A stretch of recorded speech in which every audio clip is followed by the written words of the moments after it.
This is from Microsoft, MSN. Why, actually, I think it's Fortune. Why aren't millennials and Gen Z having kids? It's the economy, stupid.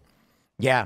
And so why would Gen Z, many of these voters who are entering, will be voting for the first time, why would they vote for the candidate, the VP, who is responsible for this? Now, there's an answer. I mean, because they're dumb. I mean, that's a possibility.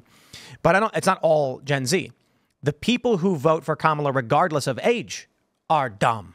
And the people who choose not to, well, I'm not saying they should vote for Trump. They can vote for whoever they want. But if you're upset about the economy and you can't function because of it, and then you're going to vote for the party that is currently actively responsible for what's going on, well, then, like, you deserve it, I guess. But we looked this up earlier because the other day I was talking to Danny Polishchuk, comedian, and he was saying that in New York, the rents are insane now. The average rent in New York is $3,801 a month for a 600 square foot apartment. Ugh. A studio is $3,000, dude. That's before insane. I left New York, I had a 2-bedroom and it was $1,950, and I thought that was crazy. Now, average 2-bedroom is $5,000. Let me ask you: you need first, last, and security. Where the is a Gen Z kid going to get $15,000? This is insane. So what's Gen Z even doing? A lot of them are waking up to Trump. And I've seen a lot of videos with them talking, and viral videos of them talking about how we just want to be able to live. Like, it actually matters to them a lot. And you think about how hard it was, just like you said, for us when we got out of high school. I can't imagine being Gen Z getting out of high school right now. My God. I'm a little younger than you, Tim, and I think I had like a 1-bedroom in LA that was like $2,100 or something. It was just insane. And I had already started like being a YouTuber at that point, making okay money. You can't do that working a regular job. Mm-hmm. Right. So it matters. They say the expense of rent and trying to live on your own is driving a lot of Gen Z to just live at home with their parents, which people will say is a bad thing. And I think if you're not doing anything, right, if you're like playing video games and you have no ambition, it can be. But I also wonder if, to your point, like one of the reasons Gen Z is having more conversations about like, well, why can't you afford it? The economy is because maybe they are spending more time with their parents who are like, yes, actually, it's super expensive. Because I can imagine that unless there's a Gen Z who somehow has like, you know, the $15,000 that they need to rent an apartment or whatever, like otherwise you have to go to your parents and say, can you co-sign with me? And they will let you know if that's too expensive. Yeah. Right. It's kind of interesting. It's always fascinating to me to think that, you know, cities, especially New York, can be like, well, this is just the way it is. You just pay this rent and you get to be a New Yorker and it's so important. But like if you're paying $7,000 a month for your 2-bedroom apartment in Williamsburg, that was what Danny said. He was like built a 2-bedroom cost in that area. So that's like almost $1 million. That's almost $1 million. Like you could pay $7,000 a month for like an almost $1 million house in this area of West Virginia. Like it is crazy to me that you are choosing to live in the worst possible way. And it was the same argument forever. It's just the way it is in LA. It's just the way it is in Chicago, New York. You want to be here, right? Like, right. But now it's like 10 times as bad. So it's just still the same argument. Like, oh, it's just expensive here. Okay, well, what do all these places that are just like that have in common? They're all run by Democrats. To be honest, you know, the price to live in a concrete block that smells like sour milk is, you know, it is what it is. Some people really want that. Gotta pay up. Dude, that's the thing about New York is that it stinks. I mean, like, but it's a city. I mean, I'm not trying to rag on New York specifically, but it smells bad. And that's why people talk about, oh, the fresh air. Why is it a trope that people are like, the fresh country air? That's normal air. That's what air is supposed to be. It's not special. It's just not damaged air. They'll be in like a suburbia where it's like super developed to be like, wow, fresh air. You're like, you're not even on like a mountainside right now. You smell the blacktop. They just put that down. But, you know, with all due respect, I mean, if you want to live in a city, fine. But it's becoming impossible. And I think it's probably intentional. Democrats are probably intentionally doing this because they want you to live in the pod and eat the bugs. It does take a certain amount of compliance to be like, well, this is just the way it is. I have to be a part of this, you know, rat race and I have to live in this area to feel like I'm going anywhere with my life. But that's also where they overplayed their hand with COVID and how restrictive they were, because then people were moving out of these cities and people were starting to work remote. And I think people really just got pilled on like real life. Like they started, I mean, I know for me, it was like it was almost supernatural, the difference between going from like a 2-bedroom apartment in Hollywood to moving out to a house in Austin, and just the concept of like there not being violence all around me, like to the literal level of like, oh, there's no gunshots. I don't hear gunshots anymore. Or, oh, the air, you can breathe it without feeling like it might be risky. Or, you know, you take those things for granted. And I think that's also going to play in Trump's favor in the election, is that a lot of people finally rediscovered like living outside of these like Democratic hellholes. Yeah. Because there's no argument for when you see the worst ran places in the country, they're all ran by Democrats. Like, for me, it's an easy decision to vote Trump because I grew up in California. I lived there for most of my adult life. And so I know what it's like to live in a blue city and a blue state. Most people, you know, they never get out, but now they have. So I think it's going to be some unexpected flipping of counties too. I think counties are going to be all over the place flipping to red, and it's going to be fun to watch. What do you think down ticket? Do you think that the House will stay Republican? Do you think the Senate will change? See, that I don't know. I feel like I always have struggle predicting that one because people just select R or select D. Like, I don't know.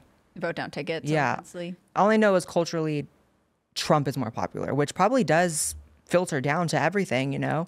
I don't think people waking up to Trump are not necessarily waking up to possibly voting Republican in other ways as well, but culturally it's more right wing right now for sure. Yeah, it's interesting. I think that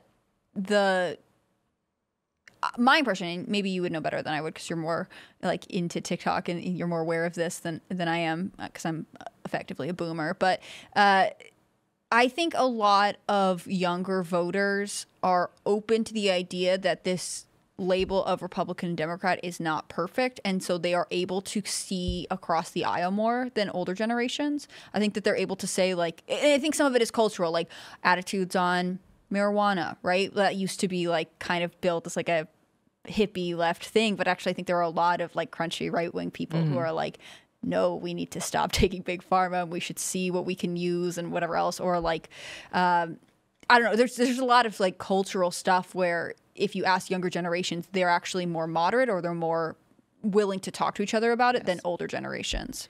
Also, I think sort of an unaccounted for thing is I think a lot of people, and this is people in my family that skew younger that have kind of told me this, which is shocking. A lot of people are really upset about the vaccines and the mandate specifically.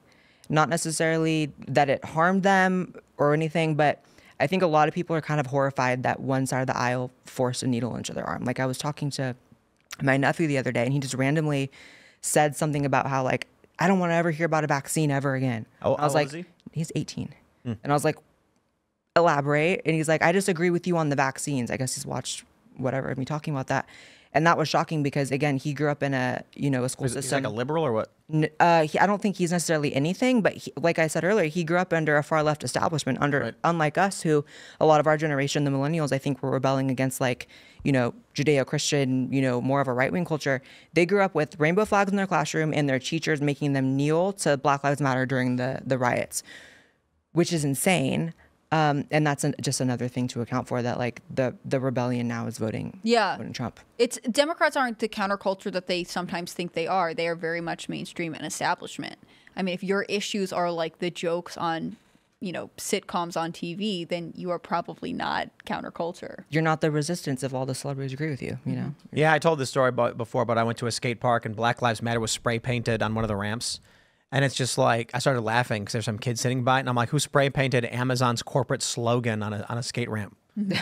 It's not edgy. It's like every major corporation waving the flag. And you're like, yeah, Walmart. Right. Whatever floats your boat, dude. Don't look at me. I don't know. In LA, they filled the skate parks up with sand. And I think the kids that lived and grew up under that are now old enough to start understanding like, okay, which party did that? Oh, that's the bad guys. Well, Trump was president, though. True, but I think that there's more credit to be given to them that I think they do understand which party kind of supports certain things. Because they're also, you got to remember, the culture we grew up in at our ages, we're a little different in ages, all of us here, but... Oh, look who it is. Look who's walking in at 9:17. Welcome. How's that electric car working out for you, Elad? I don't want to blame it on the electric car. I do. It's funny. Electric cars don't help. You're not a road tripping car? Did you really get an electric car? The thing was, I was forced into the electric car. Oh, you see. By Joe Biden?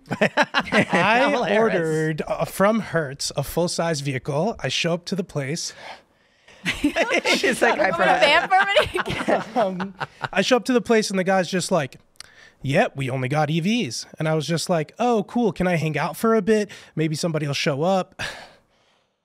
I'm sorry, Hannah Claire, can you take it away? Yeah, so a out lot of was breath? like, I love electric vehicles. No, wait. It is interesting. I've heard this over and over again that people who buy Teslas love them if they drive like around the city. But if you get it and expect to drive long distances, you hate it because you have to stop all the time. Yeah. So, like, I've got a Tesla and I've got a Honda. And if I'm going to go from here, we're in West Virginia. If I go to DC, it's an hour and like 15, hour and 20. I can take the Tesla and I can make it there and back with no issues. And that's a decent, that's a couple hours drive. You drive around the city. I get back and we're at like 40 something percent. It's actually pretty good. If I have to go to like Chicago, that's ridiculous. Take the gas vehicle. Don't do it. So that's why, you know, and I hate to say it, Cybertruck is a luxury SUV. It is not a truck.